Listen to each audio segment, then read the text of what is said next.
الحدوته فيها شيء من الملحمه. كل اللي حضرتك شفتيه في ابراهيم الابيض ده متصور هناك، مش ست، مش ديكور. كاميرا مان كان متعلق ورمى نفسه. احنا قعدنا فتره كبيره جدا على بال ما عرفنا ان احنا ننتج الفيلم، يمكن 8 سنين، رحله طويله جدا. لحد ما قراه وقفلوا كده، معين بص لي وقال لي مش ممكن اللي يكون كتب دماء صغيره يبقى تاني عمل ليه هو ابراهيم الابيض. فيلم تحول بالنسبه لي ايقونه وعلامه من علامات السينما. ازاي انا كرهت الفيلم ده واتضايقت منه قوي كده؟ انا اكتشفت ان انا كنت غيران من الفيلم. يكاد يكون اكتر فيلم انا تعبت فيه ذهنيا بدنيا كاركتر وايز، تفكير في الشخصيه. انا كنت بخلص تصوير كانوا بيفتحوا عليا خرطوم المطافي، ما كنتش بنضف.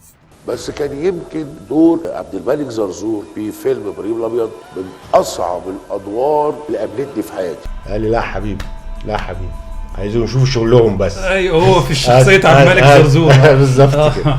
انا كنت مرعوب.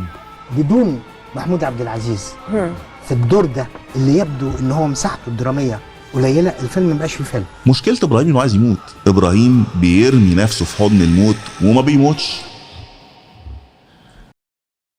ابراهيم الابيض من الافلام اللي بدا يقل حبي ليها مع مرور الوقت، من كتر ما الناس ما بطلتش كلام عنها. لما الناس بتمسك في حاجه وتلت وتعجن فيها انا ببدا اتخنق بصراحه، حتى لو كان الشيء ده هو ذا جاد فازر. ولو انت مستغرب فدي طريقه تفكيري. بس مؤخرا كنت بقلب كده عندي في اللابتوب، لقيت الفيلم ده قدامي وما كنتش شفته من زمان قوي، ولما بيجي في دماغي بفكر فيه بنفس الطريقه اللي شفت بيها مليون فيديو يسي عنه. لقيت ان لا، الفيلم مش شرط انه يقتصر على بس التفسيرات اللي شربها لنا اليوتيوبرز بالمعلقه عن عمرو واكد واحمد السقا والمعلم زرزور. في الحلقه دي انا عايز اكلمك عن وجهات نظري في شويه حاجات في ابراهيم الابيض. الحاجات دي انا حاسس اننا فعلا كان المفروض ناخد بالنا منها، او على الاقل نفكر فيها بالطريقه دي لو جينا بقى نتحنيك ونتكلم كتير في الفيلم. انا رامز جلال ودي البرسونا، ونامل في الحلقه دي اننا نقدم حاجه جديده عن فيلم كثرت فيه المراجعات والحنيكه. باك ان ذا كيتشن. طيب قبل ما نبدا الحلقه عايز اقول لك ان السيزون ده برعايه ميركوري ستوديوز، بيقدموا مزيج بين القديم والجديد، بيستخدموا التكنيكس الجديده في الفيديو كليبس بالاي اي. لينكاتهم كلها في الديسكريبشن، تقدر انك تدخل وتتفرج وتسمع وتسيب كومنت في التراك اللي عجبك، تديهم نوتس وتقول لهم رايك. ولو انت شايف في نفسك ان عندك موهبه سواء كانت غنى او تلحين او اي حاجه، تقدر انك تتواصل معاهم وان شاء الله هيوفروا لك فرصه انك تدخل الفيلد ده. فبس كده، لينكاتهم كلها في الديسكريبشن، ما تنساش تدخل وتقول لهم رايك. البوستر يا لهوي.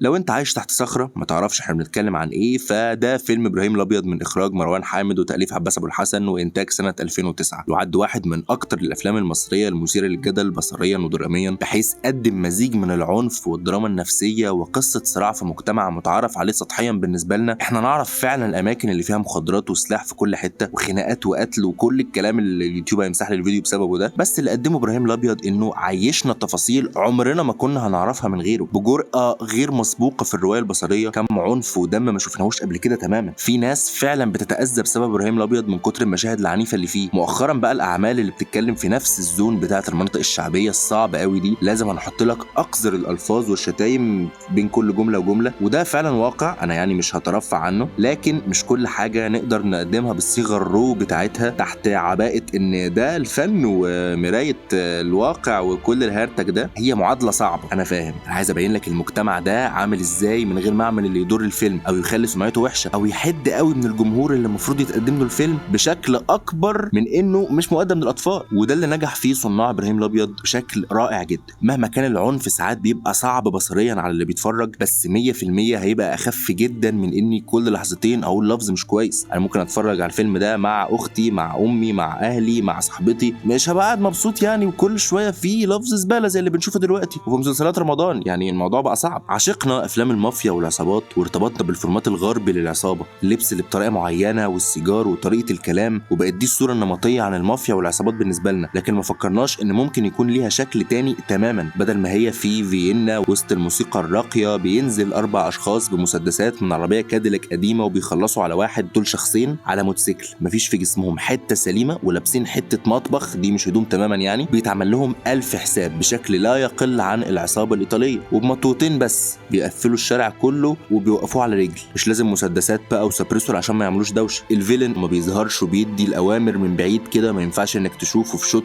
لحظتين حتى حزين خايف او مهزوز. هو برضه في عالمنا هنا عنده نفس الصفات والجبروت والقسوه، يقتل ابنه في ثانيه وما يفرقش معاه، وبنكسره لك في سياق من سياقات الفيلم علشان نلمع شويه البطلين بتوعنا وبعدين نرجع نخليه ينتقم منهم. ومش بس بيموت البطلين، ده بيخليهم عبره لاهل المنطقه كلها بكسر الالتيمه الكليشيه بتاعه الانتصار والتوبه واخر عمليه اولاد رزق. وهنبطل 2000 years later الجزء ال83 من ولاد رزق واحنا لسه قاعدين بريالتنا قدام الشاشات علشان نشوف البلوت المكرره كل مره. ما نكرش انها كانت قويه جدا في اول مره شفناها فيها، كلنا اتفاجئنا حرفيا. وانا برضو مقدر جدا لفكره اللي تكسبه العبه، بس ما ينفعش في تكرار البلوت. انا قاعد بتفرج على نفس الفيلم من بعد الجزء الاول. ما علينا يعني. عشري من اقوى الشخصيات اللي اتقدمت في السينما، وتقدر كل مره تتفرج على الفيلم فيها انك تطلع بتحليل جديد للخلفيه النفسيه والاجتماعيه بتاعته. نشأ في نفس البيئه القاسيه اللي نشأ فيها ابراهيم، لكن بطبيعته بيميل للبقاء والحفاظ على حياته باي وسيله ممكنه. حتى في اكتر اللحظات اللي بيعمل فيها ابراهيم اكتر القرارات تهور، بنلاقي ان عشري بيحاول يوقفه. انت لو رحت يا ابراهيم مش هترجع، واذا رجعت يبقى فتحت علينا طاقه جهنم،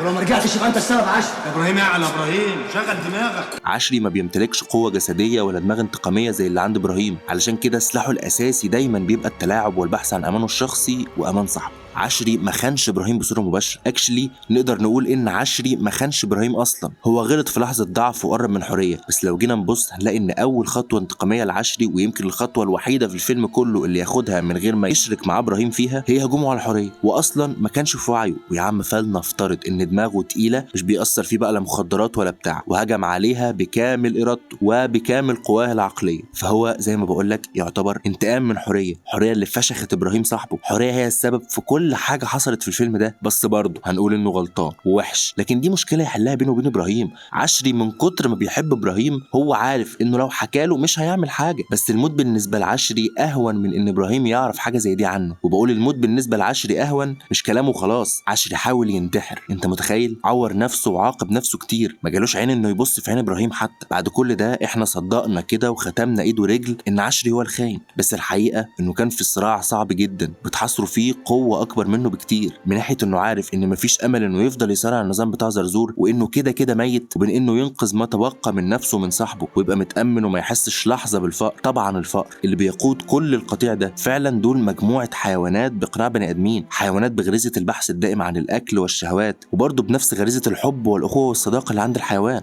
بعد ما بيقرروا انهم هيسيبوا زرزور ويشتغلوا لوحدهم، بيعرف زرزور وبيقرر انه يعاقبهم. وهنا بيستغل حته خوف عشري من ان ابراهيم يعرف اللي هو عمله، وبتتفق حوريه مع عشري انه يجيب ابراهيم على القهوه علشان المعلم هيقرص له ودنه بس ويضمه تاني. عشري صدق ووافق علشان هو عارف ان ما ينفعش يفضل مع ابراهيم بدراعهم ضد زرزور، وكده كده هيتجابوا. يعني عشري وافق علشان يرجعوا للمعلم ويبقوا في امان. حوريه نفسها اتقال لها انها قرصت ودن وان عمرها ما هتوصل للقتل. لو حوريه كانت تعرف انها هتوصل للقتل مستحيل كانت تروح لعشري ولا تعمل اللي عملته ده. وللاسف بيظهر عشري وكانه الخاين، لكن بقراءه دقيقه للحوار ونبره صوت عشري حركاته توضح انه كان مضغوط ومعتقد ان الامور عمرها ما هتوصل للقتل. هو عايز يحمي صاحبه وجواه خوف ان صاحبه يعرف اللي عمله مع حوريه وما يسامحوش. علاقه صداقه معقده جدا وجميله جدا ودافيه جدا بالرغم من كميه الدم اللي فيها. ده ما بيدلش على حاجه غير ان عشري كان ضحيه خداع هو وحوريه من قبل المعلم زرزور. معلم زرزور اللي هو اكبر فيلن في الفيلم ده كله، احنا عمرنا ما بصينا له بنفس نظره القسوه اللي بنبصها لعشري. قال لك عشري هو الخاين، امال زرزور ده ايه؟ يعني اشهر في ايفنت ركسونا. زرزور هو صانع المجرمين وصانع الخونه، وهو السبب في كل كبيره وصغيره زيه زي حوريه بالظبط. وعلى سيره الفيلنز، انا بصنف حوريه زي ما قلت لك انها فيلن برضه، هي السبب في 80% من احداث الفيلم. ابراهيم اكتر انسان شجاع ومتهور ومندفع في الحياه. امسك كده كل الصفات بتاعت ابراهيم دي، حطها في علبه، اقفلها واديها لحوريه وبس يا سيدي. اقعد حط رجل على رجل، واوريدي الفيلم على الاوتو بايلوت. مليون سيناريو ممكن يحصل، والمشترك بين كل السيناريوهات دي هي كارثه في الاخر هتموت ابراهيم 100%، علشان عنده استعداد يعمل اي حاجه علشان خاطر حوريه، وهي فاهمه ده 100%. هي عارفه كل حاجه وواعيه بكل اللي بيحصل، والكارثه انها استخدمت قلب ابراهيم ضده هو شخصيا. وموضوع انت اللي موتت ابويا ده ملوش اي معنى. هي عارفه ان امها وابوها اذبل اتنين في الوجود. حية بتجيب حية وهتشوف بعدين.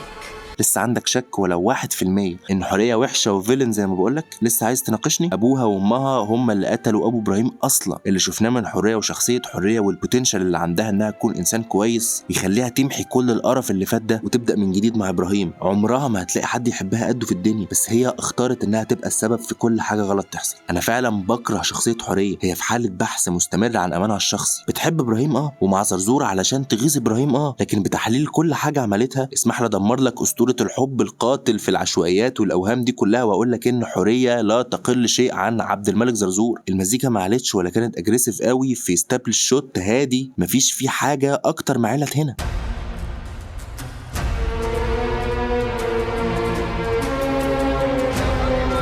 دي نظرات الحية فعلا. بمناسبة المزيكا، هشام نزيه يا جماعة، حلقة لا تقل عن 7 ساعات نتكلم فيها عن هشام نزيه، دكتور مزيكا، ده أقل ما يقال عنه. مش مجرد عمل مزيكا للفيلم، هشام نزيه عمل فيلم تاني جنب الفيلم، رواية تانية خالص غير رواية عباس أبو الحسن. فيلم إبراهيم الأبيض تقدر تتفرج عليه وانت مغمض عينك. الفيلم بكم الدم والعنف اللي فيه ما قدرش يقول حاجات كتير قوي قالتها المزيكا. لو إبراهيم هو جسد الفيلم فموسيقى هشام نزيه هي روح الفيلم اللي نقدر نحس بيها، وساعتها مش هنحتاج جسد بيتمثل في إبراهيم أو غيره خالص. نغمات صوفية ومقامات شرقية كثفت بل وصنعت أصلا صراع الروح والعنف الداخلي للشخصيات قبل ما تعكس عنفهم الخارجي. يعني لو جيت تسمع موسيقى المطاردات حادة عنيفة ومتوترة ومرة واحدة بيديلك ثواني من الصمت للتأمل في كل اللي بيحصل ده، لحظات عشان تهدى كده وتركز. هو في ايه؟ مين دول؟ احنا فين؟ دول فعلا بني ادمين؟ وخصوصا ان المطاردة دي كانت في افتتاحية الفيلم. اللي هو في ايه يا جماعة؟ استخدام بليغ جدا للصمت في ابراز الرعب والضغط في لحظات زي قتل ابو ابراهيم قدام مراته وابنه. في عز الدوشة والسكوت المتتابعين دول في حس روحاني مرعب في مزيكة هشام. شايف اللي بيتنطط ده وقلب الدنيا؟ هو اللي في حالة بحث مستمر عن الانتماء والحب والسلام النفسي قبل الجسدي. كل ده في التون الروحاني في مزيكا هشام نزيه، مقامات رست وبياتي وحجاز بتكسر الدم ده كله وتخليك تقشعر. بلا شك هشام نزيه عبقري وعمل تحف.